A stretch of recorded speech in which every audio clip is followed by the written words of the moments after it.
오늘 말씀은 요한복음 4장 5절에서 30절의 말씀을 가지고 곤란 중에 광활한 곳으로 나아감, 이러한 제목으로 같이 은혜를 나누겠습니다.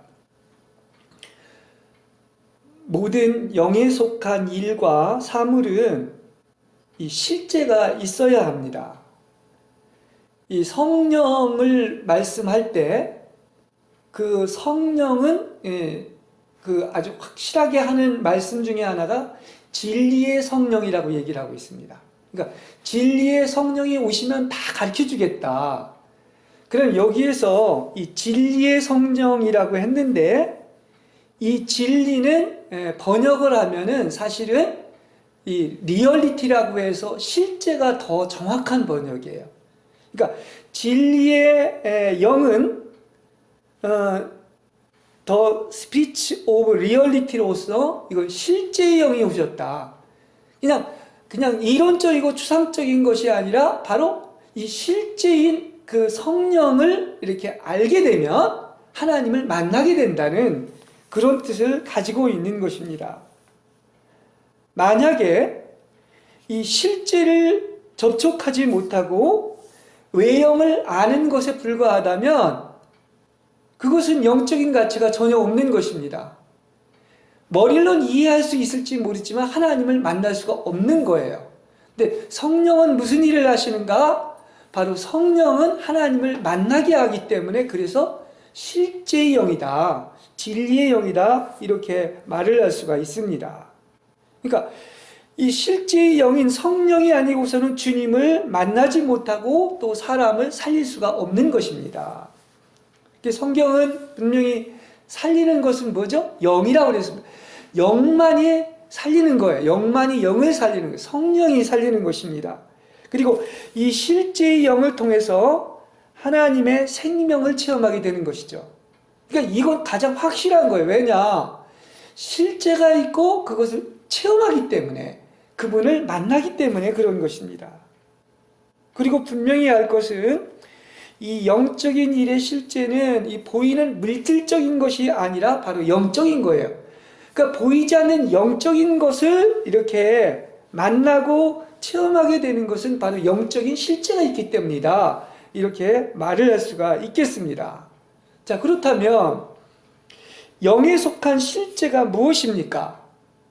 우리는 참으로 좋은 시대에 살아가고 있습니다. 왜냐고 하면 그 진리의 성령인 보혜사, 다시 말하면 협조자인 그 성령이 오셨기 때문에 항상 어떻습니까? 그 성령은 누구를 증거하느냐 하면 바로 나를 증거한다고 그랬어요. 그럼 성령은 누굴 증거하고 있다? 언제든지 그리스도를 증거해주고 있는 거예요. 성령을 통해서 그런 것입니다. 그래서 그리스도를 증언하시는 분은 누구? 우리가 그리스도를 안 알고 그리스도를 증언하시는 분은 성령이 증거해 주신 것이다 말을 할 수가 있습니다. 그래서 성령은 곧 진리인데 다시 말한다고 하면 성령은 실제인 거예요. 그래서 실제의 영이라고 이렇게 얘기하고 있는 것입니다. 그래서 영적인 실제는 어디에 있다? 반드시 성령 안에 있어야 되는 거예요. 그죠? 예. 어떤 물질적인 것이나 혼에 있는 것이 아니라 성령 안에 있을 때 영적인 실제가 있는 것입니다. 그래서 모든 영적인 것들이 성령 안에 있지 않을 때는 똑같은 말씀이지만 그것은 죽은 의문이요, 죽은 것이고 성령만이 우리를 모든 실제 안으로 인도하게 되는 것이지요. 예. 그래서 성령 안에서 영적인 실제를 만진 사람은 당연히 어떻습니까? 안에서 무슨 공명이 일어나는 거예요. 영과 영이 통하고 그 실제를 만졌기 때문에 아멘이 나오는 것입니다. 그렇죠? 바로 이것이 시편 42편 7절에 이렇게 얘기합니다. 깊은 바다가 서로 부른다.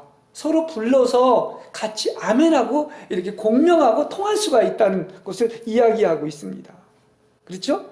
이렇게 될 때는 참된 것을 만지게 되는 거예요. 그게 바로 참된 것을 만지게 되는 것입니다.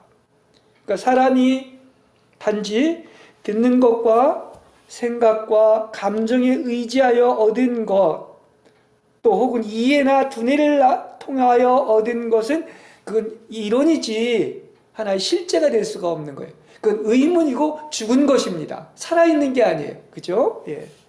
그래서 성령이 역사하여 영의 실제를 접촉할 때만이 그리스도를 체험하게 될 줄로 믿습니다. 그래서 그리스도는 그렇게 체험하는 거예요. 그죠? 막 뭐 읽고 생각하고 연구한다고 체험하는 게 아니라 직접 영과 영이 어떻습니까? 접촉이 일어나가지고 그리스도를 만나고 체험하는 것, 이걸 얘기하고 있는 것입니다. 자, 오늘 요한복음 이 4장의 말씀은 참 우리한테 참 다 귀하지만 또 아주 귀한 말씀이고 또 가장 많이 읽혀지는 말씀입니다. 예수님과 이 수가성 우물가의 그 여인의 어떤 그 만남이 이루어지고 있는데 이걸 읽어보면 하나하나 뭐를 얘기합니까? 이게 우연이 아닌 것을 볼 수가 있어요. 인위적인 것이 아니라 이 여인과 주님의 만남을 통해서 영의 세계가 무엇이고 또 영적으로 교통하는 것이 무엇이고 다시 말하면 예배가 무엇이고 또 영적 실제가 무엇인지를 하나하나 알려주고 있는 것입니다. 그러니까 주님이 아마 일부러 고의적으로 이렇게 어떤 수가성으로 다시 말해 사마리아 지역을 지낸 것은 이 여인을 이미 알았고 영적인 세계를 알려주려고 바로 이렇게 수가성 우물가 여인과의 만남이 있었던 것입니다. 우리가 성경을 보면서 그것도 볼 줄 알아야 돼요. 그냥 어딜 그냥 간 게 아닙니다. 다 거긴 하나님의 목적과 뜻이 있었던 것이다. 이렇게 얘기하고 있습니다. 자, 물 얘기를 얘기하는데 사실 성경엔 물 얘기가 많지요. 그리고 물은 역시 우리가 갈증을 날 때나 그럴 때도 알 수 있지만 정말 물의 우린 소중함을 알아야 돼요. 얼마나 시원하고 또 상쾌함을 주고 왜 물이 그렇게 중요하냐? 사실은 가장 귀하고 한 것은 너무나 그냥 어디에나 있고 흔하기 때문에 그래서 귀한 것으로 못 느끼는데 사실 그거같이 귀한 게 없습니다. 쉽게 얘기한다면 우리 햇빛 또 공기 이거 없이 우리 살지 못해요. 그렇지 않습니까? 이게 가장 귀한 것을 하나님이 주셨는데 당연한 것으로 생각하고 감사하지 못한 물도 마찬가지인 것입니다. 그렇죠? 물 없이는 살 수가 없는 거예요. 왜냐? 생명을 유지하는데 오히려 음식도 중요하지만 가장 중요한 것이 물입니다. 그래서 인체의 70%가 뭐라고 그러죠? 물로 구성되어 있다고 이렇게 얘기하고 있습니다. 또 하나님이 천지를 창조할 때도 보면 둘째 날 어떻게 창조했냐면 물이 있었는데 물 한가운데 창공이 생겨가지고 창공 아래의 물과 창공 위의 물로 갈았다. 이렇게 이야기를 하고 있는 것입니다. 이 말은 무슨 얘기냐? 물이 없이는 존재할 수 없어요. 생명을 유지할 수가 없는 거예요. 그죠? 그래서 땅에 있는 생명을 위해서도 반드시 물이 있어야 되는 거예요. 많은 행성이 거기에 생명체가 존재하느냐 아니냐 볼 수 있는 가장 확실한 증거가 물이 있느냐 없느냐예요. 그죠? 그래서 땅에 있는 생명을 위해서도 물이 있어야 되지만 하늘에 있는 생명을 위해서도 거기에도 물이 필요한 거예요. 그래서 하늘 위에 궁창에 물이 있는 것. 이것은 바로 뭐냐? 정말 그 물의 근원이 누구이고 또 이 물을 주는 분이 누구냐? 바로 우리 주님이라는 것을 알려주기 위해서 이런 말씀이 나와 있는 것입니다. 그렇죠? 그래서 예수님은 지금 이게 사마리아에 있는 그 수가성 우물가 여인에 간 것은 그냥 간 것이 아니라 의도적으로 가가지고 이 목마른 여인에게 이제 찾아가서 물을 달라고 하시면서 자연스럽게 그야말로 이 물의 본질이 뭐냐, 정말 진정한 물이 뭐냐, 이 생수에 대해서 얘기를 해주고 있는 것입니다. 자, 우리 인간은 이 세상에서 이 목마름을 채우기 위해서 물을 찾습니다. 그렇죠? 이 세상에 물이 있어요. 세상에 물. 이 물은 여러 가지겠죠. 어떤 사람은 돈이고 어떤 사람은 건강이고 또 명예나 행복, 뭐 업적, 결혼, 이런 세상의 영광. 그래서 이런 물을 찾기 위해서 계속 찾는 거예요. 사람들은 뭘 찾습니다. 물을 찾는 거예요. 세상의 물을. 심지어는 이 죽어서까지도 인간은 어떤 그 자기의 이름을 남기려고 할 정도로 세상에 물을 찾는다, 이렇게 이야기를 할 수가 있겠습니다. 자, 쉽게 얘기한다고 하면 이 세상에 그 물 중에서 가장 귀한, 우리가 정말 우리가 행복하게 해주는 것이 있다면 역시 그것을 먹는 거예요. 맛있는 음식을 먹고 포도로 상징된 음료를 마시는 것입니다. 왜냐? 심지어는 먹기 위해서 한다고 하는 것처럼 이 마실 물과 먹을 것이 없으면 그만큼 행복이나 이런 것은 반감이 되겠죠. 예, 그렇습니다. 그러나 이 세상의 이 물조차도 육체를 위한 것이고 물질적인 것이죠. 우리의 몸을 위한 것이란 말입니다. 근데 우리 주님이 이제 물을 가지고 뭐를 얘기하느냐? 세상에 있는 물은 어떤 물이다? 그것은 또 다시 목마르다는 거예요. 다시 말한다고 하면 세상에 있는 모든 것, 육체의 쾌락과 눈의 쾌락을 쫓는 것과 재산을 가지고 자랑하는 것은 채워도 이 정과 욕심을 다 채울 수가 없을 뿐만 아니라 더 갈증이 나는 것을 말해주고 있는 것입니다.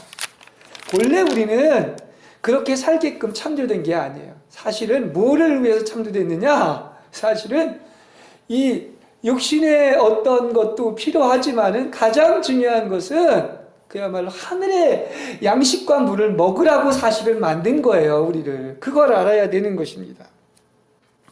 그래서 이 땅의 것은 일시적인 만족은 있지만 영원한 만족은 없단 말입니다.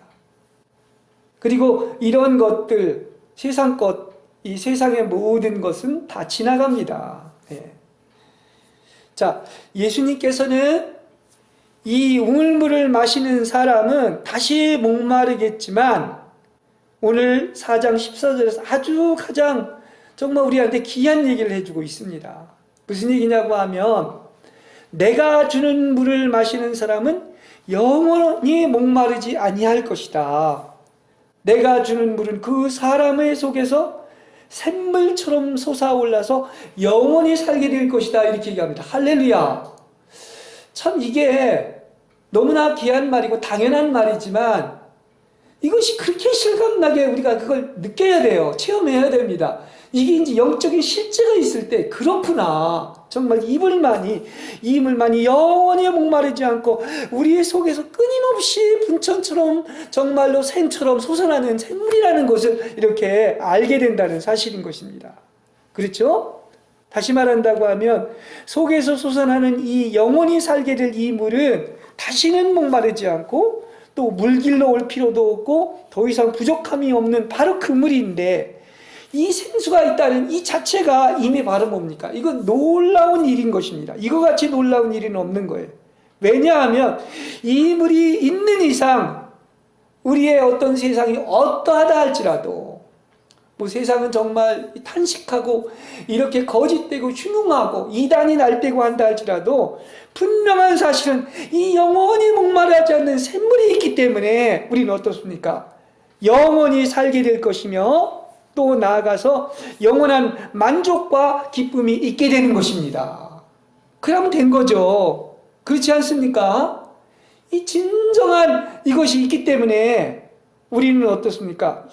영원한 만족과 기쁨을 누릴 수가 있게 되는 것입니다.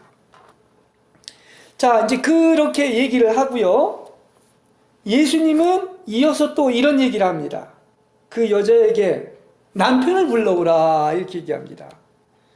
그 여자가 남편이 없다고 하자 내 말은 숨김없이 정확히 말한 것이다. 너에게는 남편이 5이나 있었지만 지금 함께 있는 남편도 사실은 내 남편이 아니니 너는 바른 대로 말하였다 이렇게 얘기하고 있습니다. 여러분, 남편이 누구입니까? 우리가 이제 영적으로 이렇게 성경을 알면 알수록 이제 진짜 실제인 것을 발견하게 됩니다. 모든 것이 실제, 제가 얘기 안 해도 아마 알 거예요. 눈에 보이는 게 실제가 아니에요. 이 진정한 실제는 딱 하나 있습니다. 그렇죠? 예. 그래서 남편이 누구입니까? 우리가 남편이라면 남편은 뭡니까? 주인이죠. 머리니까. 그리고 가장 의지하는 것이죠. 그리고 한 몸 되어 함께 살아가는 자를 얘기하고 있습니다. 그래서 눈에 보이는 세계에서 가장 중요한 자라고 얘기를 할 수가 있는데 한시라도 떨어질 수 없고 하나 되어 살아가는 것이 남편입니다. 그런데 왜 이 여인은 남편이 없다고 했을까요? 그것은 진정한 의미에서 그토록 의지하고 사랑하고 주인인 것처럼 섬겼지만 그것이 진정한 남편이 아니라는 것을 얘기해주고 있는 것입니다. 그래서 그는 항상 마셔도 그렇게 행복을 나름대로 추구했겠지만은 영원한 행복은 없는 거예요. 그죠? 그래서 갈증이 있는 것입니다. 그래서 물을 얘기하신 거예요. 주님께서. 그렇습니다. 그러니까 지금 있는 것조차도 우리가 추구하는 것조차도 남편이 될 수가 없는 것입니다. 그렇죠? 세상 것 다 얻었다고 했다고 해서 그 세상 것이 절대로 남편이 될 수가 없어요. 그게 다섯이 될 수 있고 지금 추구하는 것도 마찬가지인 거예요. 그리고 또한 그런 것들은 영원히 의지할 수도 없고 또 지나가게 되어 있는 거예요. 모든 것이 그렇습니다. 지나가지 않을 것이 없습니다. 솔로몬이 그런 말을 하지 않습니까? 내가 보고 싶은 것 다 보았고 누리고 싶은 것 즐거움 다 누려봤다. 스스로 수고해서 얻은 것을 나는 마음껏 즐겼다. 그러나 내가 이 손으로 한 모든 일을 돌이켜보니 모든 것은 결국 바람을 잡은 헛된 일이었다. 하늘 아래서 하는 일로 쓸만한 것은 하나도 없었다. 이거 솔로몬이 어떤 전도서에서 이야기를 하고 있는 것입니다. 사실 이 세상에서 살았던 사람치고 솔로몬처럼 땅의 영광을 누린 자는 없었습니다. 그렇습니다. 온갖 세상으로 얘기한다면 뭐 이병철보다 그렇죠. 뭐 본부인이 뭐 700명이고 첩이 300명에다가 온갖 금은 보석으로 다 장식을 하고 싶은 거 다 했다고 이렇게 얘기하잖아요. 그죠? 전도서에서. 그런데 예수님은 그렇게 이 땅에서 가장 땅의 영광을 누린 솔로몬도 이렇게 얘기하고 있습니다. 온갖 영화를 누린 솔로몬도 뭐 하나하고 비교하느냐? 참 이거 놀라워요. 그죠? 다른 거하고 비교하는 것도 아니고 이 들꽃 한 송이만큼도 차려입지 못하였다. 이렇게 비교. 아니 어떻게 이렇게 비유를 해도 이런 비유를 할 수가 있을까? 그래서 왜 그런가 생각을 했더니 맞아요. 인간이 뭐 인위적으로 하고 한 것 영원할 것 같지만은 그렇지 않습니다. 오히려 결론은 바로 뭐다? 헛되다고 얘기를 하잖아요. 솔로몬이 그랬다면 우리는 할 말이 없죠. 근데 왜 그럴까 생각을 해봤더니 우리는 그렇게 기고 난다 할지라도 어떻습니까? 꽃 한 송이를 못 만듭니다. 그죠? 예. 그 생명의 깊은 심오한 원리를 몰라요, 우리 인간은. 그렇습니다. 그리고 절대 우리 인간은 뭐 달나라를 가고 컴퓨터를 만들고 뭐죠? 그게 A1인가? 그런 그 어떤 인공지능을 가진 사람을 만든다고 할지라도 정글대로 세포 하나를 만들 수가 없고 생명을 줄 수가 없는 거야. 이래서 이렇게 중요한 거예요. 그죠? 생명을 줄 수 있고 이것을 만드신 분은 오직 한 분밖에 없는 거예요. 그러니까 그분을 믿으라는 거야. 그죠? 이걸 얘기해 주기 위해서 이런 말씀을 하고 있는 것입니다.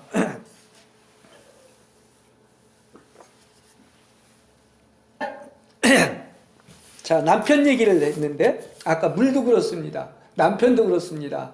주님이 하시는 말씀 진짜 물이 있고 진짜 남편이 있다는 거예요. 그죠? 그래서 우리가 현상계에서는 정말 뭐 모세 얘기처럼 강건하면 70이요 80이라고 그랬습니다. 그런데 보이지 않는 영원한 영적인 세계에서 진짜 신랑이 있는데 그분은 예수님 한 분인 거예요.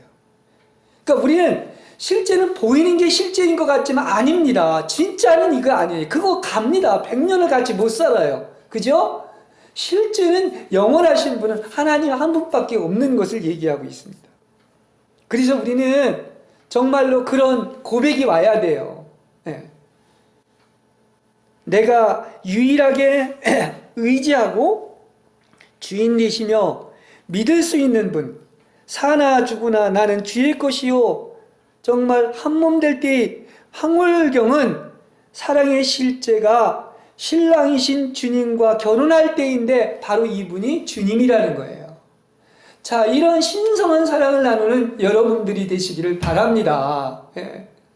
잠시라도 그분 없이는 못 사는, 이러한 사랑을 한번 경험하고 나고 맛보고 나면은 영원히 잊질 못하는 것이죠. 아까 그랬잖아요. 뭡니까?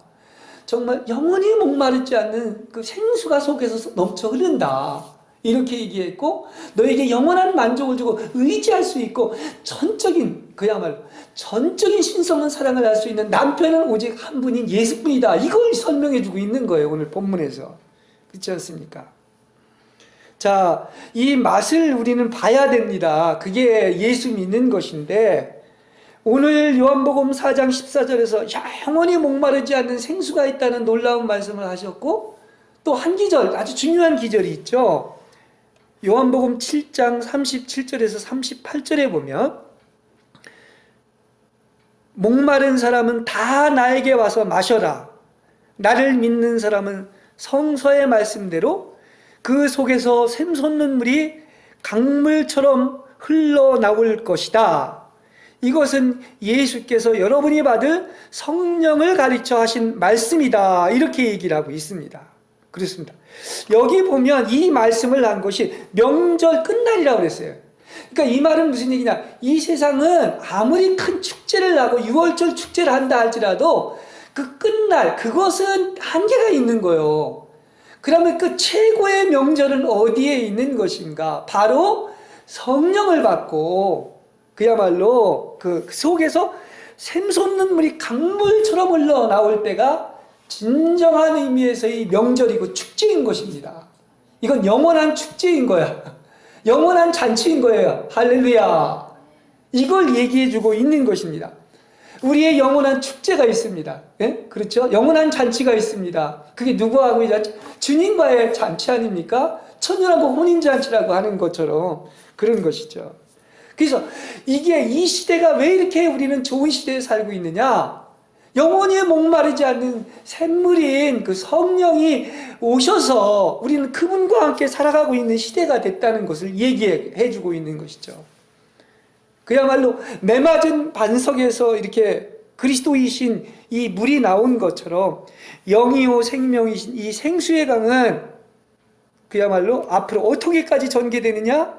하나님과 어린 양의 보좌로부터 나와서 그 거룩한 도성의 넓은 거리 한가운데를 흐르고 강 양쪽에는 12가지 열매 맺는 생명나무가 있어서 달마다 열매를 맺고 그 나뭇잎은 만국 백성을 치료하는 약이 되는 하늘의 도성인 새 예루살렘으로 완성될 것입니다.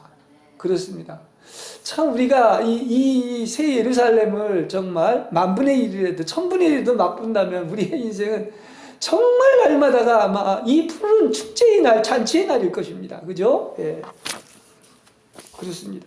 그래서 그리스도만이 영원히 목마르지 않는 물로서 우리가 마시기 위해 쉬지 않고 솟아나는 샘물이요 분천으로서 이 물을 먹는 자마다 하나님의 영원하고 신성한 생명으로 적셔져서 여러분은 이기는 생명을 살게 될 거고 영원히 살게 될 줄로 믿습니다. 이 생명 체험하는 게 예수를 믿는 거예요. 그렇지 않습니까? 네. 그리고 이것이 더 우연이 아니라고 하는 것은 이 만남이 여기에서 이 대화 속에서 이 여인이 정말 주님이 그 여인을 만나줬던 것은 아주 갈급한 그런 가난한 심령을 가지고 어떻게든지 주님을 만나고자 원했고 또 예배를 드리고자 원했던 거예요. 그죠? 그래서 또 이렇게 또 전개가 되는 것을 알 수가 있습니다. 이 여인이 하나님께 참된 예배를 이렇게 드리기를 이렇게 이야기하고 있지 않습니까? 그렇죠? 그래서 예수님은 뭐라고 그럽니까? 여기에서 그러므로 진실하게 예배하는 사람들이 영적으로 참되게 예배를 드릴 때가 올 터인데 바로 지금이 그때이다 이겁니다. 그죠?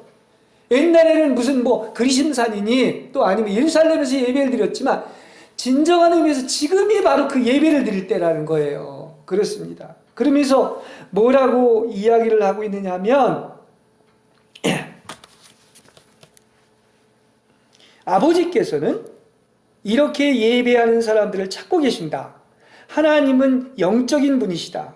그러므로 예배하는 사람들은 영적으로 참되게 하나님께 예배드려야 한다. 이렇게 얘기하고 있습니다.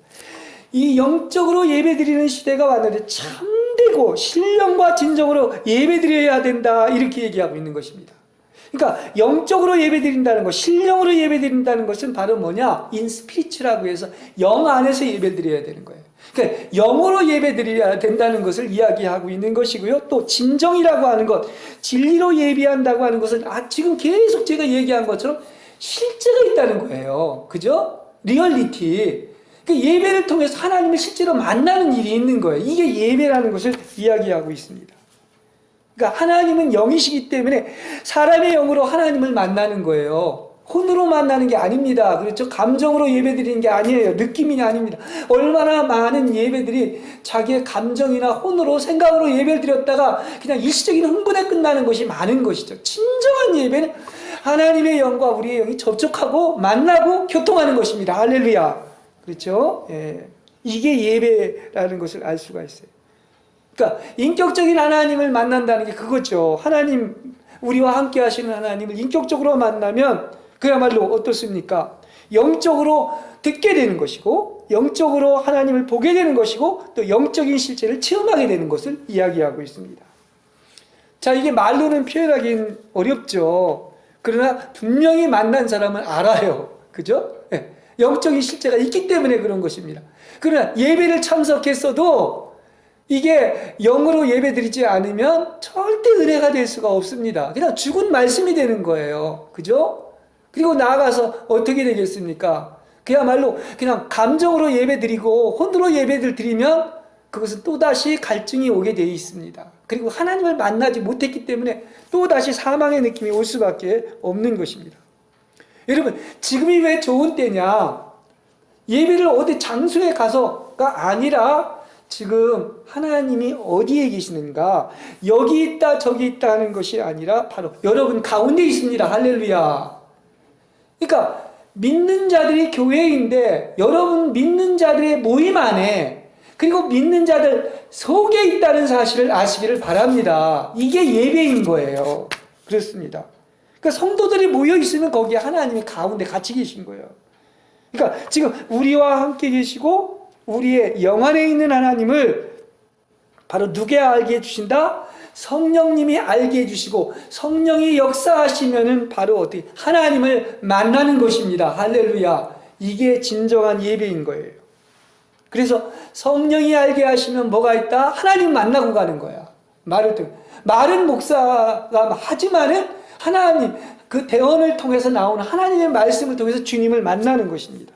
그리고 그렇게 됐을 때는 어떤 진실로 아멘이 나오는 거예요. 참으로 진실로 그러합니다. 예. 그래서 이것은 어찌 된 것인지 말로는 이렇게 설명할 수 없지만 자연스럽게 어디에 한다? 성도끼리 예배드리면서 그 가운데서 또 나아가서 자연스럽게 우리의 속에서 알게 되는 것입니다. 다시 말한다면 우리의 속에서 자연스럽게 하나님을 알게 되는 것이고, 또 믿는 자들끼리 이렇게 성령이 교통하기 때문에 영이 흐르는 거예요. 그게 생수가 넘쳐 흐른다는 표현이 바로 이런 것을 이야기해주고 있는 것입니다.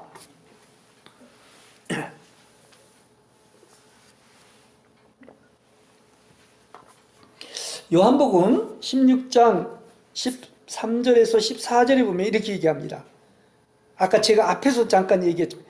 누가 오시면 진리의 성령, 다시 말하면 실제의 성령이 오시면 너희를 이끌어 진리를 온전히 깨닫게 해주실 것이다. 그렇습니다. 진리를 깨닫게 되는 것이 바로 성령이 깨닫게 해주시는 거예요.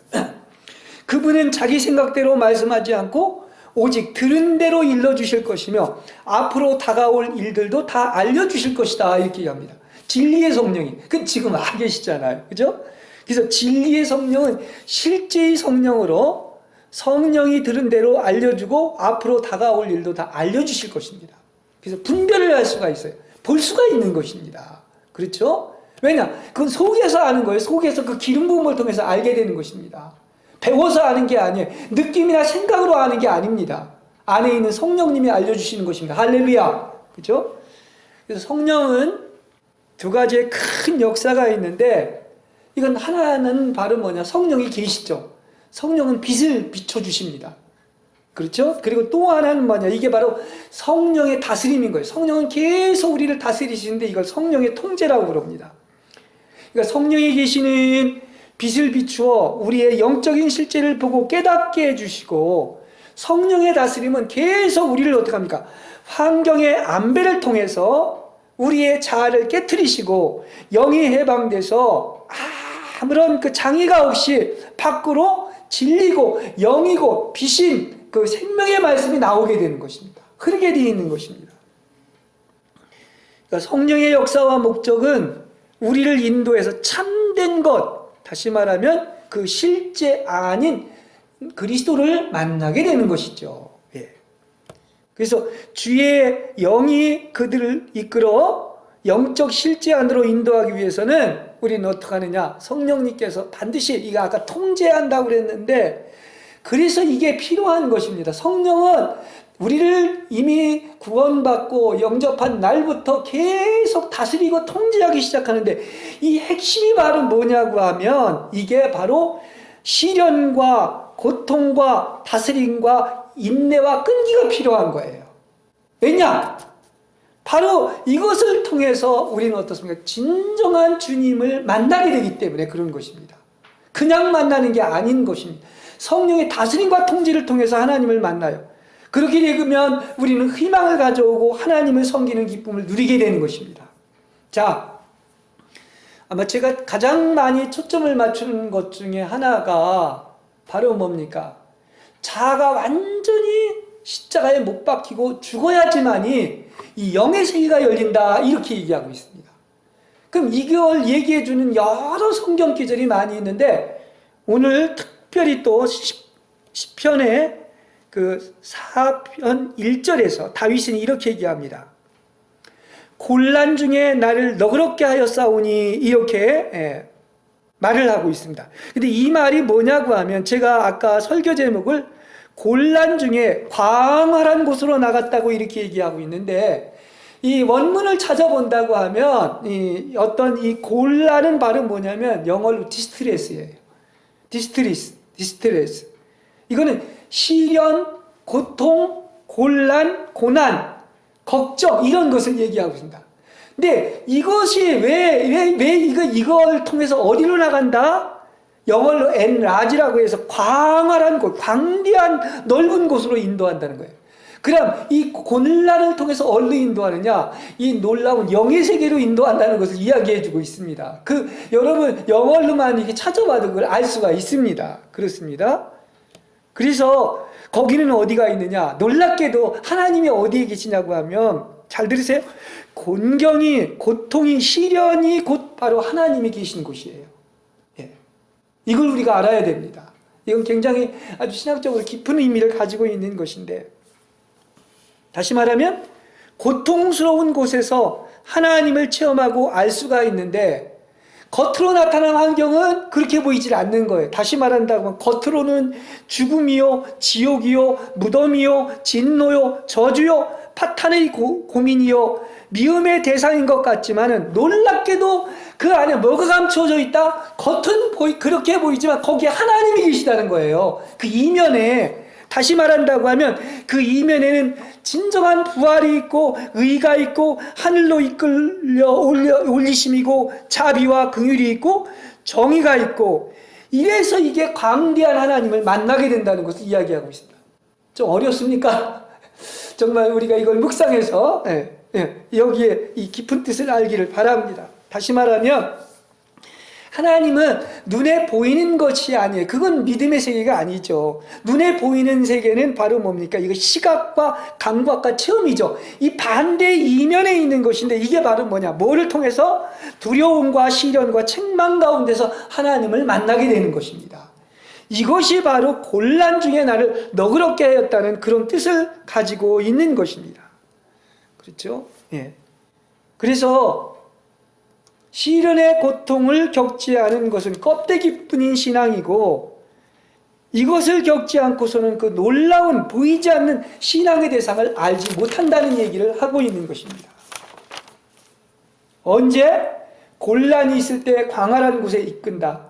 이게 성경에 나오는 믿음의 사람들의 체험이고 또 나아가서 이걸 우리 실제로 경험할 수가 있는 거예요.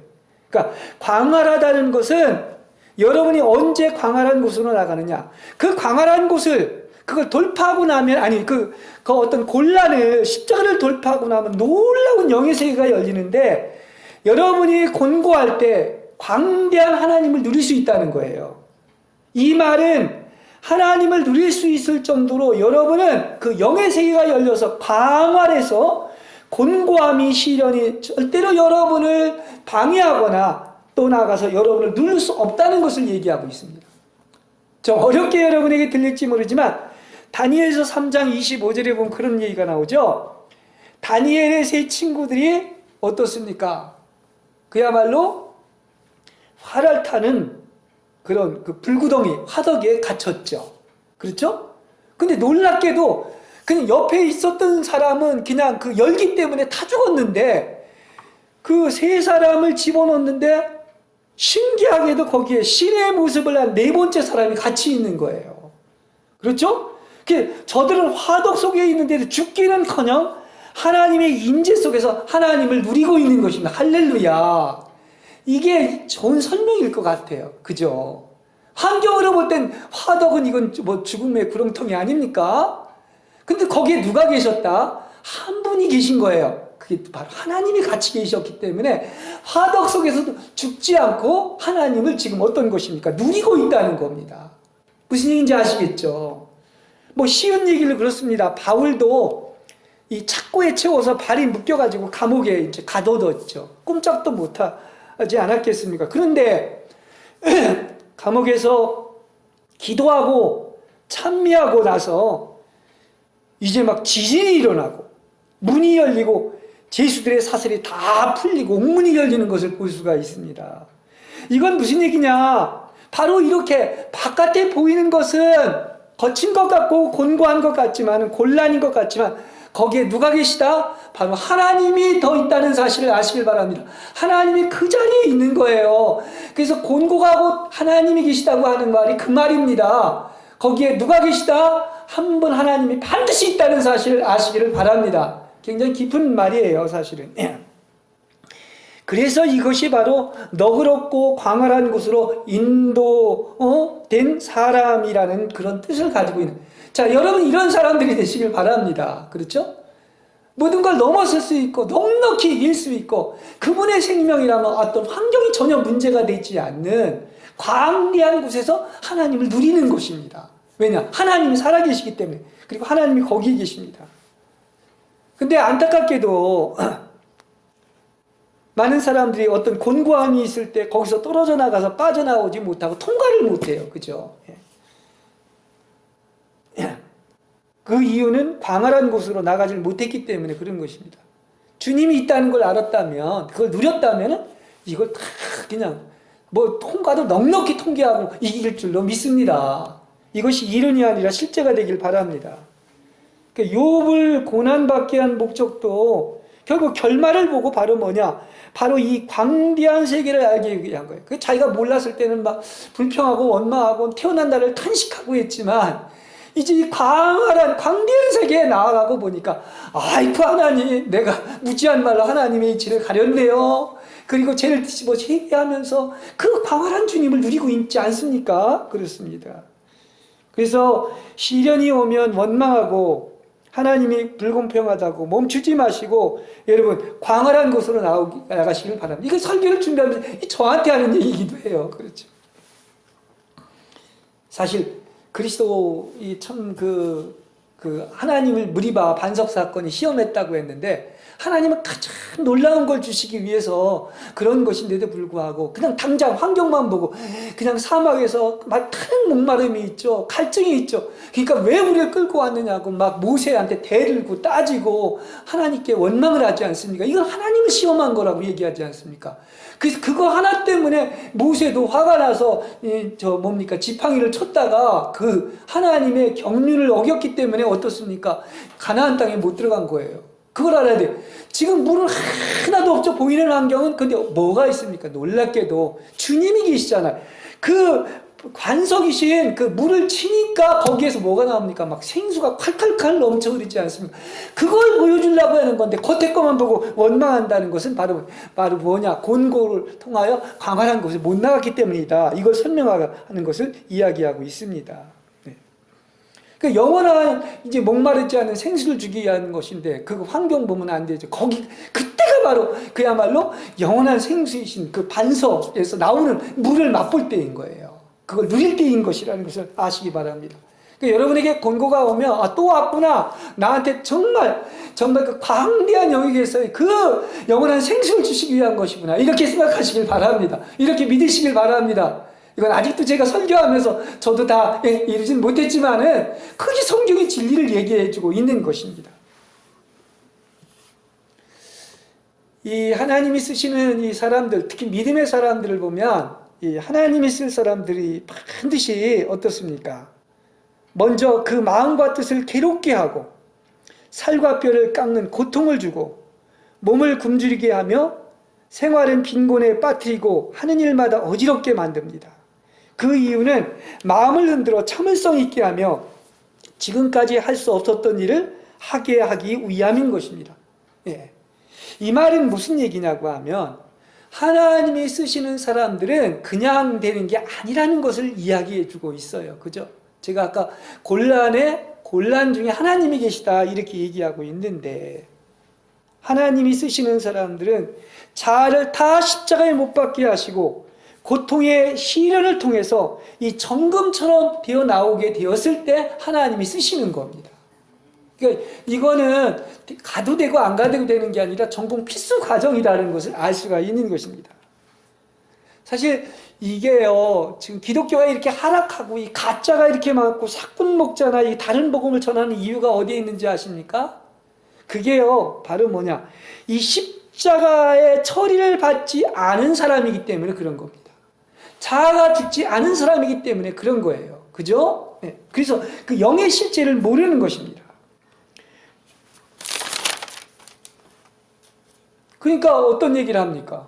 결국은 설교를 해도 다른 예수를 전하거나 지가 만든 얘기를 하는 거예요. 이게 바로 사건 목자입니다. 그렇죠?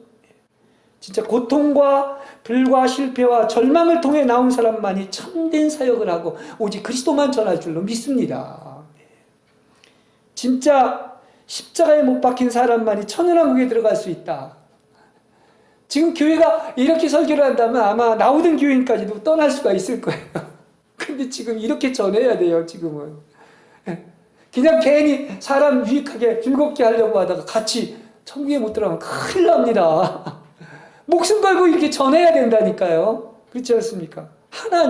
하나님의 복음을 전해야지 사람이나 그냥 기쁘게 해주려고 하는 복음 전하다가 그거 뭡니까? 에? 그러면 나는 참된 종이 아니다. 다른 복음 전하면 저주받는다까지 얘기하지 않았습니까? 그러나 자아가 처리받고 죽은 사람이 아니고선 결단코 천국에 들어갈 수 없다는 것을 또다시 전해야 되는 거예요. 그렇죠? 왜냐하면 그리스도만 남아야 천연왕국에 들어갔죠. 에? 왜 하나님은 나에게 이렇게 대하시느냐 하겠지만 이렇게 하나님이 이 시련과 징계와 책망을 거치게 한 자만이 바로 뭡니까? 영의 실제를 알게 되기 때문에 그런 겁니다. 예, 거저 알아지는 게 아니란 말입니다. 그러면 이걸 통과하고 내가 그걸 겪은 사람만이 죽음을 통과하고 십자가를 통과한 사람만이 자아가 죽어본 사람만이 이제 그 실제를 알게 되기 때문에 누가 천국에 들어가고 못 들어갈 것을 내 속에서 자동적으로 알게 되는 거예요. 이게 성령이 알려주시는 것입니다. 예, 뭐 잘나서 그런 게 아닙니다. 성경을 제대로 알면 바로 이런 분별이 오게 되는 거야. 천국 갈 수 있다. 나도 마찬가지. 내가 지금 천국 갈 수 있는가 없는가 알게 된다는 것입니다. 그렇죠?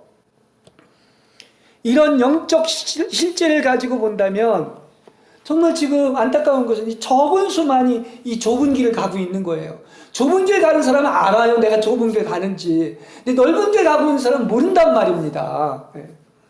그래서 지금의 한국교회의 모습으로는 천연왕국에 들어갈 자가 적다고 한 이유를 성경에 근거해서 또 안에서 이렇게 내부 안에서 성령이 알려주시는 거란 말입니다. 우리에게 주어진 환경의 안배와 손길이 있는 것은 다 걷게 하시는 길이 다르고 이 시험을 다 통과하라고 여러분에게 주신 거예요. 우리에게 있는 모든 환경의 안배와 또 나아가서 하나님의 손길은 우연이 아닌 겁니다.